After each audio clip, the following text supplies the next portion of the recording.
Thank you. How are you? I'm great. I'm very excited. This is my first time. I feel like, you know... You're a little nervous? A little nervous. I feel like I'm getting on the swimming block and I'm about to, like, do the sprint. You know all right, what I'm saying? but I'll get you through it, Peter. Good. Okay. Don't be scared at all. I'm not scared. Now, first series, La Femme Nikita? First series, third acting job, third hired acting job. You were a model before? Did a little bit of that. Wasn't, you know, very big, but did well. Made a living out of it. Yeah, you got a nice face. You know, I did a little, you know, I did a little. Your body's not bad either. It's all right. You know? You look good, Peter. That's the point of the story. I'm Australian, love, nothing fancy. All right, there you have it. Now, so what was your first acting job? Just... oh, God. A little something? I did a lot of theatre. I did a lot of plays, but the first film job I did was a movie called The Sadness of Sex. First you're happy, then you're sad, and I was the girl. I didn't say nothing. I was just in it. You were just in, walking through? Yeah. Now, were you living in Australia when they called you to do this series? No, I was living in Los Angeles, and I was studying and doing it. It was in a theatre company. I was actually going to come to New York and do theatre. My manager said, come and try some TV. We know you're doing well with the films. You're not getting, because you're not the name, go for television. And I went, me? TV? That's like too small. You know, and he said, go and do it. And I went and auditioned like everybody else in LA, and... You know, I was just a little...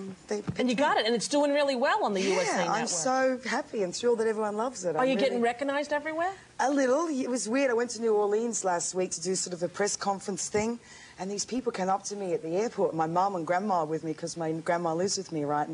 Your grandma lives with you? She looks after me. Oh, that's so sweet. She makes sure I'm okay. Peter, how old are you? 26. Oh, that's... I thought you were going to say you were 12. I was thinking you don't look... I'm 26 years old. My grandmother lives with me. That's pathetic. But no, it's not. That's actually endearing. I'm very Catholic, very Irish. She makes me laugh, you know. Irish Catholic, Peter. All right. We're connecting, you and me. We're connecting. Go. Oh, you take it off your hat. Relax. I'm taking it off. Do what you want to do. I know. I'm getting relaxed. All right, so you're in the airport with Nana and Mom. I'm in the airport with Nana and Mom. Some girl goes, oh, my God, that's La Femme Nikita. Because it's the first time, so instead of, like, being shy, I'm like, that's me. You know? And it was very nice. And we talked about the company she works for, and then Mum came and Dad came, and then it happened all the way to New Orleans, and I was in New Orleans, I'm signing my post, I'm like, Mum, check this out, can you believe it? You know, oh, that's very sweet. So, and you're hanging out with the superstars. I hear you and Liza were partying hardy. Well, no, it's so bizarre. I'm driving into New York last night, right, and the limousine picks me up. It's the first time, right? I'm going on the Rosie O'Donnell show, and I'm all excited, and I'm singing in the limousine, New York, New York. You know that song? Sure. And an hour later, I'm in Liza Minnelli's apartment. Now, Peter, how did that happen? I don't know. The limo guy had the wrong address and he took you to Liza's place? She likes the show. She really likes me and the show. Can you get it? So Liza summoned you to her apartment? My very good friend, my sister, not by blood, but my sister, Sarita, is really good friends with her. And she said, Liza wants to meet you. Let's go. And I went, I've got to go to Rosie. She says, she'll prime you. So all night, well, not all night, till like 12 o'clock last night, she was telling me what to do on talk shows, and of course I can't really. I'm not Liza, because she does it like Liza. Exactly. Do you know the Liza song? Yeah, she says, it's not Liza with a Z, it's Lisa with the S, because you know the rest. That's true. Now, do you know the whole thing? I don't know anything. Were you a big Liza fan when you were growing up? I was very much. I was saying that when I was living in New Guinea as a kid, we didn't have television, we had a lot of music, and I would like lip sync ABBA, Toto, all these bands, and Liza Minnelli, I'd like make my parents sit through it after dinner as I entertained them every night, doing my lip sync to Liza Minnelli songs and dressing my brother up like a doll and sort of acting out the songs kind of thing. Life is a cabaret, old chum. That's right. In Papua New Guinea. Exact. Now, New Guinea. Army brat. Can I say something? Yeah. If it wasn't for the board game Risk, I would have no idea where New Guinea was. I know, it's a tiny place. On the Risk board game, I believe it is in the lower right corner. Yeah. Where right is it in the world, technically? Near what? It's smack bang right on the equator, just above Australia, under Japan. Second World War, they nearly got to us through Australia, through Papua New Guinea.